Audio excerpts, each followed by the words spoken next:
When my daughter got remarried, I never breathed a word about the $14 million sitting quietly in my investment accounts. Thank God I stayed silent. Because exactly 2 weeks after the wedding, my new son-in-law arrived at my front door carrying a manila folder and the kind of smile that belongs on a used car salesman. I should have seen it coming.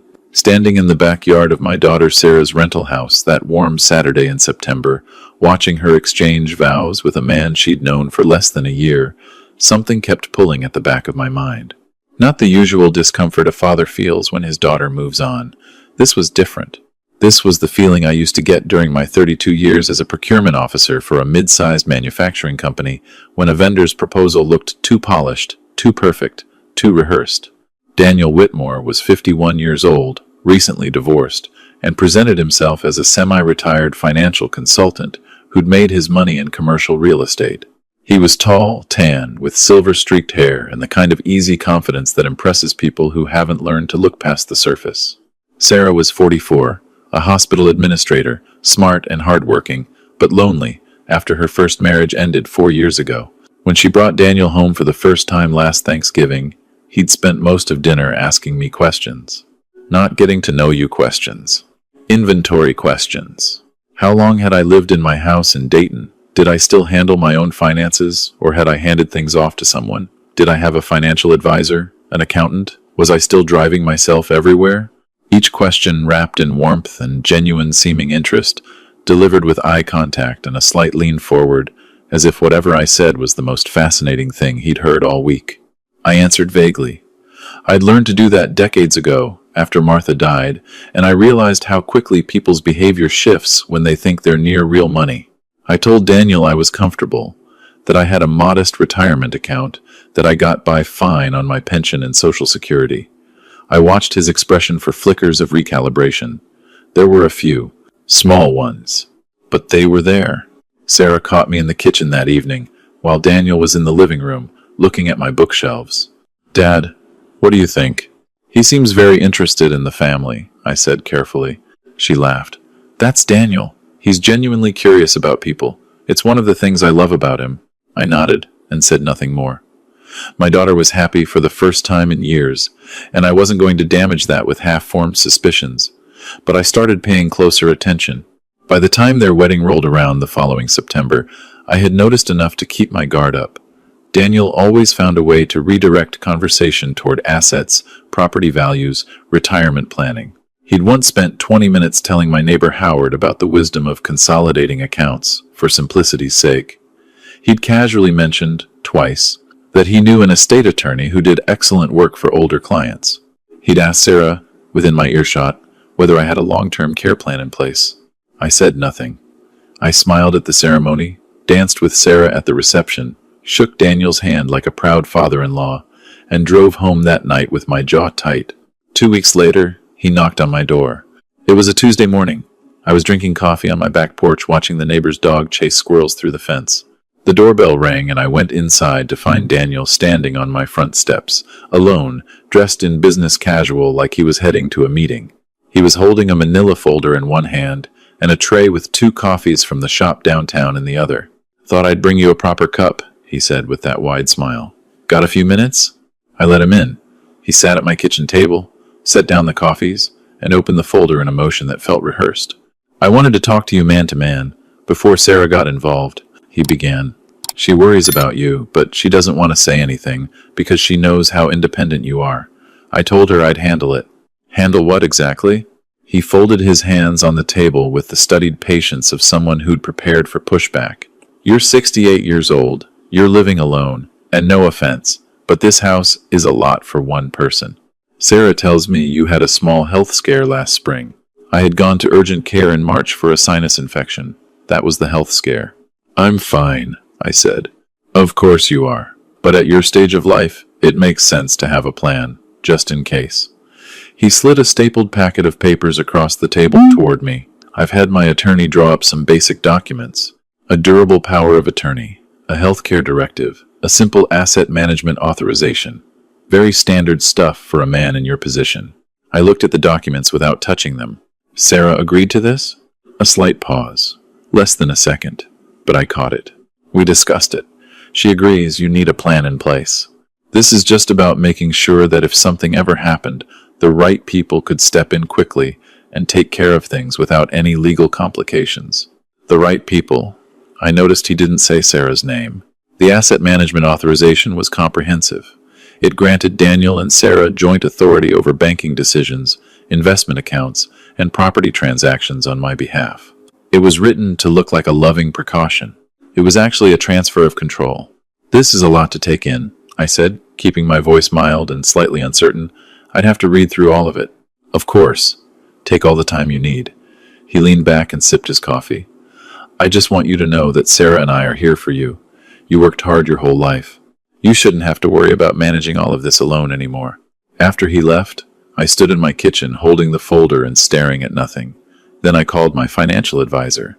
Ray Kowalski had managed my accounts for 14 years, ever since Martha's death forced me to learn everything about our finances in a very short period of time. He was careful, discreet, and constitutionally incapable of being charmed by people he didn't trust. Ray, I need to meet with you tomorrow. Someone just tried to get me to sign a power of attorney, and I didn't like the way it was presented. Who? My daughter's new husband. Silence on the line. I'll clear my morning, he said. At 9 the next morning, I was sitting across from Ray's desk while he read through the documents Daniel had left. His expression didn't change much, but his jaw tightened somewhere around page 3. This isn't standard, he said quietly. The asset management clause is written broadly enough to cover investment accounts, not just checking and household expenses. Whoever drafted this knew exactly what they were doing. That's what I thought. Philip. He set the papers down. What does your son-in-law actually know about your finances? As far as he knows, I have a pension, Social Security, and a modest retirement account. Maybe $200,000 in savings. Ray looked at me steadily. He has no idea about the rest. Known. Ray leaned back in his chair. Okay, before we do anything else, I want to run a background check. I have a contact who handles due diligence for high net worth clients. If your son-in-law has done this before, there'll be a pattern. I hadn't let myself think that far ahead yet, but once he said it, the pieces were already arranging themselves in my mind. The rehearsed questions, the prepared documents, the timing, barely 2 weeks after the wedding. Do it, I said. Ray called me that afternoon. Sit down, he said. Daniel Whitmore was not his original name.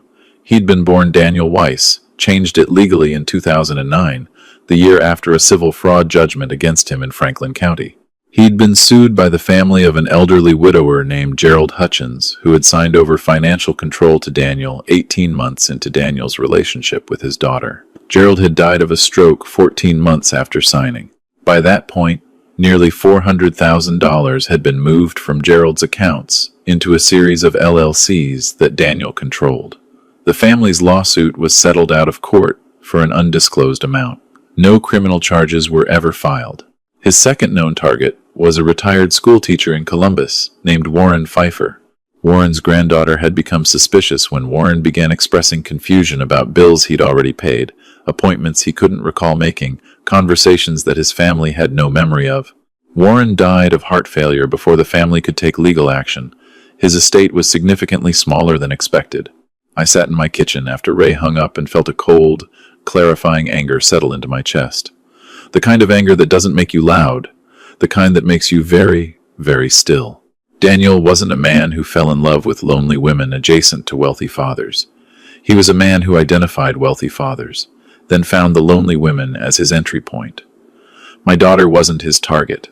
She was his access. That evening I called Sarah. Not to tell her. Not yet. I knew with certainty what would happen if I went to her with accusations now. She was in love. She was happy. Whatever I said would sound like a jealous, overprotective father who couldn't let his daughter move on. Daniel had probably already prepared her for exactly that reaction. I needed evidence she couldn't argue with. Hey, sweetheart, I said when she picked up. Dad, I was just thinking about you. Did Daniel stop by? He did. We had a nice talk. Good. A pause. He said he wanted to discuss some planning stuff with you. I hope it didn't feel like pressure. He just worries about you living alone. It felt very thoughtful, I said. Tell me something. How much has Daniel told you about his financial consulting work?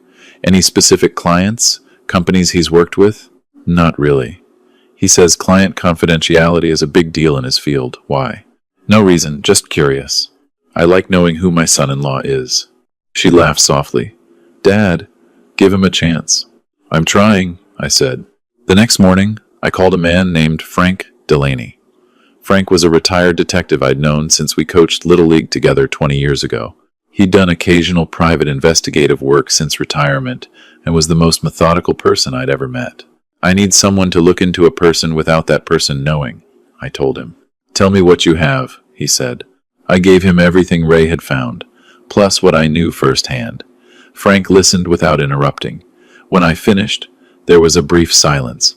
This guy's been doing this for a while, Frank said. The name change, the LLCs, the settlements. He's careful. Getting anything admissible is going to take time. I have time.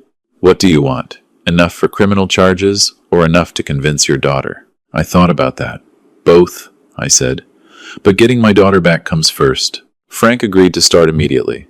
In the meantime, I had my own preparations to make. I went to Ray and had the majority of my assets restructured. Everything above $300,000 moved into accounts requiring in-person verification and a secondary authorization code that only Ray and I possessed. What remained visible in my standard accounts was enough to look like modest retirement savings, just enough to satisfy someone doing a preliminary investigation, not enough to justify the effort Daniel had already invested. I also called the security company that had installed systems for 2 of my neighbors. 2 days later, my house had cameras in the living room, kitchen, and hallway, all feeding to encrypted cloud storage, audio recording on both phone lines, motion detection on every exterior door and window. Then I settled in to play the role Daniel needed me to play. He came back the following Saturday, this time with Sarah. She made a pot of soup while Daniel sat across from me at the kitchen table with a yellow legal pad, asking gentle questions about my daily routine, my doctor's appointments, whether I had trouble remembering to take medications. I didn't take any medications, but I nodded slowly and said sometimes the mornings got confusing. Sarah glanced over from the stove with a look of quiet worry. Daniel caught her eye and gave her a small, reassuring nod. That's completely normal at your stage, he said to me, his voice warm with manufactured patience. My grandfather went through the same thing. The important thing is having systems in place so nothing falls through the cracks. I noticed he never looked directly at me when he said, my grandfather. People who are lying about specific people tend to look slightly past the person they're addressing. It's a small tell, but reliable. I appreciate that, I said. Maybe you're right about the paperwork. His pen moved slightly faster on the legal pad. Over the next 3 weeks, I gave Daniel exactly what he was looking for. A small memory lapse here. A moment of confusion about which bank held which account there. Once, when he stopped by unannounced and found me reading, I set the book down face first and spent 30 seconds pretending to remember where I'd put my coffee before finding it sitting directly beside me. He documented all of it. I could see him doing it. Subtle glances at his phone, brief notes on that legal pad he always seemed to have nearby. Meanwhile, Frank was building a picture. Daniel had no active financial consulting license. The LLC he listed as his primary business had filed no taxes in 3 years and showed no client activity. His commercial real estate background consisted of 1 small property sale in 2014. What he did have was a pattern of involvement with families of elderly individuals who subsequently experienced unexplained asset losses and, in 2 cases, unexpected deaths. Frank also found something else. He's been making inquiries, Frank told me over the phone. I have a contact at one of the title companies downtown. Someone matching his description came in last week asking general questions about the process for transferring property when an elderly owner becomes legally incapacitated. My house. He was already thinking about my house. How close do you think he is to making a move? I asked. Based on what you've described, he's nearly done building the foundation. The memory lapses you've been feeding him. The documents you haven't signed yet. I'd give it another week, maybe 2, before he pushes hard for signatures. That night, I called Sarah. This time, I didn't soften it. I need you to listen to me for 10 minutes without saying anything. Can you do that? A pause. Dad, you're scaring me. Good. I need you a little scared. I told her everything. The civil judgment, the name change, Gerald Hutchins, And Warren Pfeiffer, the title company inquiry. I didn't accuse her of knowing. I didn't frame it as an attack on her judgment. I just laid the facts down, one at a time, the way I used to present procurement findings to the board of directors. There was a long silence when I finished. "This can't be real," she said quietly. "I know it feels that way. Daniel loves me." "Sarah." I kept my voice steady.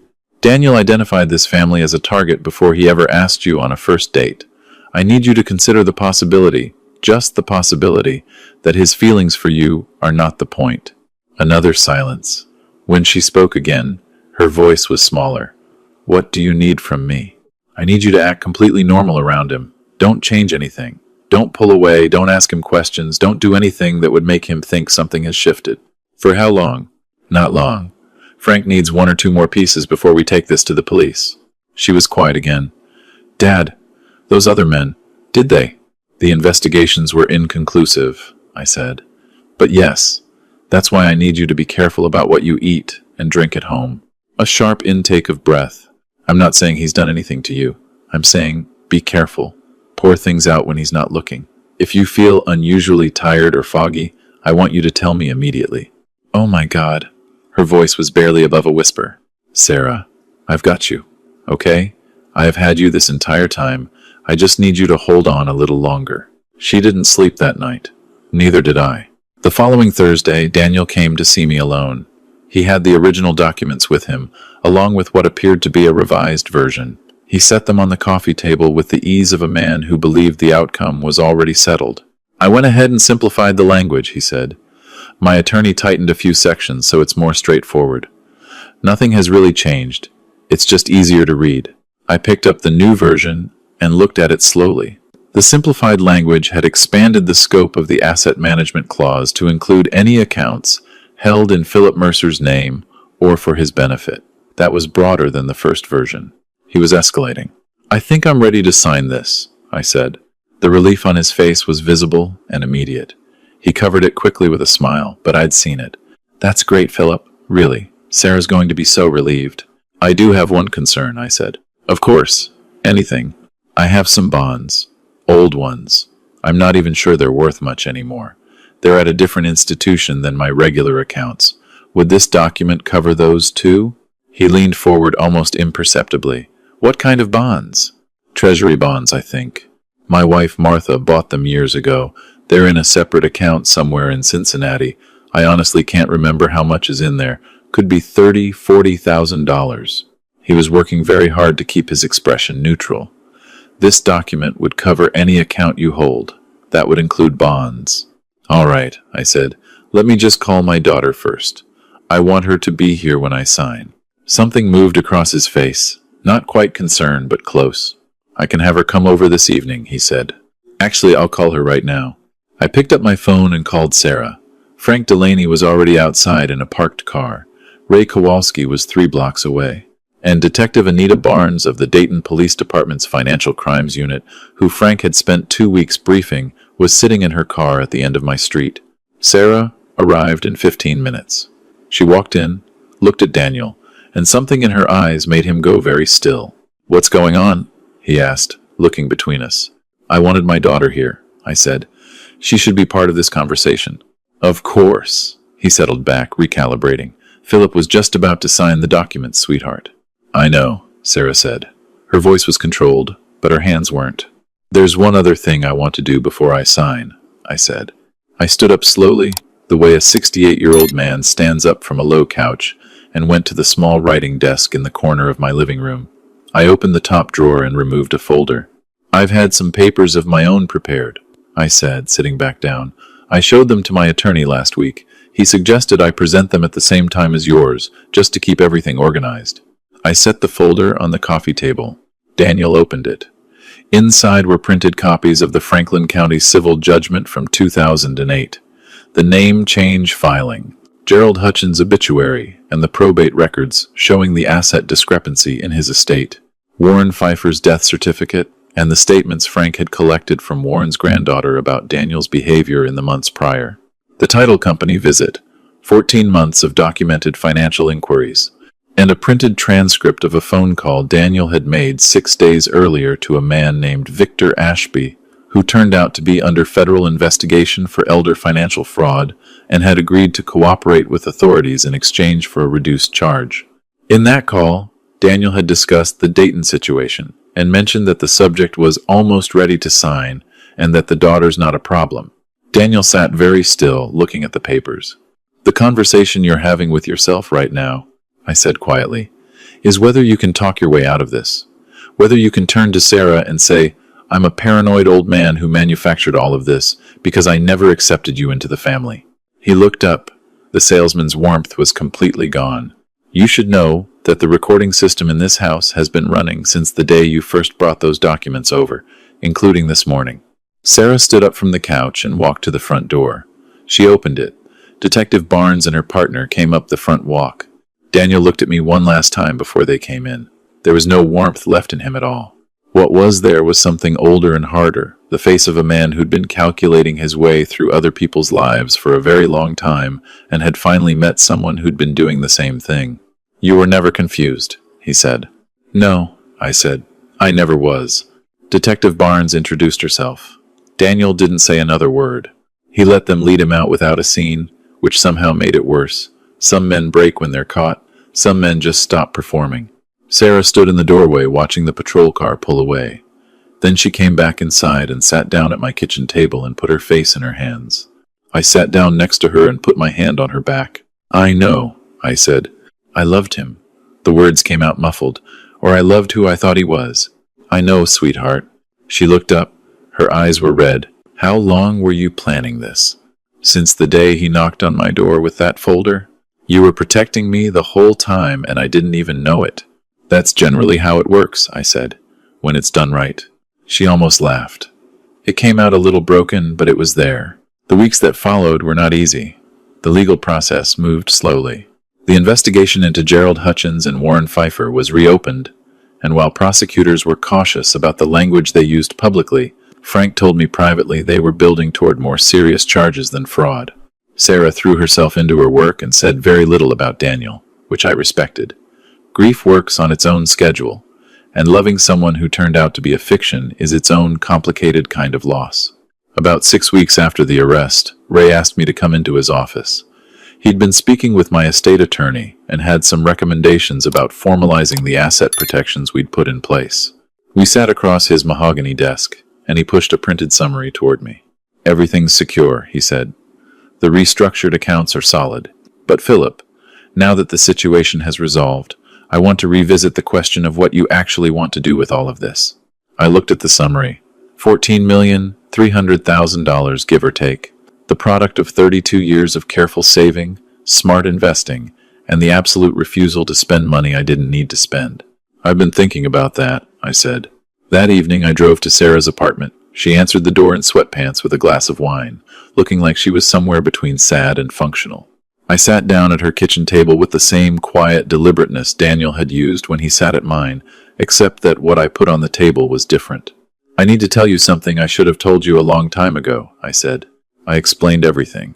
The accounts, the investment strategy, the reason I'd driven the same Ford Escape for 9 years and bought my dress shirts at Costco. Martha had always said that money you flaunt becomes money other people feel entitled to. She'd been right. I'd just applied the lesson a little too broadly for a little too long. Sarah stared at the number on the printout for a very long time. "Dad," she said finally, "I know. You've been eating frozen meals twice a week to save money. Those frozen meals are fine. The tikka masala one is genuinely good." She covered her mouth, and this time the laugh wasn't broken. It was real. We talked for 2 hours that night. About Martha. About why I'd kept quiet so long. About how money changes the air in a room and what it does to people's thinking, including people you love. She asked thoughtful questions and didn't pretend the answers were simple. At the end of the evening, she asked what I was planning to do with it. I told her about the conversation I'd started having with a legal aid organization that helped elderly adults navigate financial exploitation cases. About a local community center that ran financial literacy workshops for seniors. About a foundation that provided emergency legal assistance to families who'd been victimized by the exact kind of scheme Daniel had been running, families without the resources to fight back. Martha always said that money just sitting in accounts is like food sitting in a refrigerator, I told Sarah. It's only doing something when you take it out and use it. Sarah was quiet for a moment. She would have liked that use of the metaphor. She came up with it. Of course she did. The following spring, Frank came to the small reception we held to formally launch the Mercer Family Fund for elder financial safety. It wasn't a splashy event. 30 people in the community room of the local library, some good coffee, a few words from the director of the legal aid organization. Sarah spoke briefly about what our family had been through and why it mattered. Frank shook my hand afterward and said, "You know, most people in your situation panic. They either do nothing or they blow the whole thing by moving too fast." "I spent 30 years making procurement decisions under pressure," I said. "You learn to wait for the right moment." He laughed. "Remind me not to try to get anything past you." Daniel was eventually charged with 4 counts of elder financial fraud, 2 counts of conspiracy, and 1 count of fraudulent impersonation. The charges related to Gerald Hutchins and Warren Pfeiffer were being handled separately under a different prosecutorial team. Sarah filed for annulment on grounds of fraud and was granted it within 60 days. I kept my Ford Escape. Ray tried to talk me into at least upgrading to something with working air conditioning in the back seat, but I told him I never had passengers back there anyway. Some habits die hard. On a Wednesday evening, about 8 months after everything ended, Sarah came over for dinner and we sat on my back porch the way we used to when she was a teenager. The neighbor's dog was still chasing squirrels. The garden Martha had planted in the far corner was overgrown in a way I'd given up fighting. "Can I ask you something?" Sarah said. "Anything." "Were you ever afraid during all of it?" I thought about the right answer for a long moment. "The day I realized what he might do to you," I said. "When I understood you were the access point, not the target. That scared me, because I couldn't protect you from the emotional part. I could protect the money, and I could protect you from the legal trap, but I couldn't protect you from caring about someone who wasn't real." She nodded slowly, looking out at the yard. "The money was never the hard part," I said. "The money was just numbers. You were the hard part." She reached over and squeezed my hand. We stayed out there until it got dark, not talking much, just watching the yard go quiet.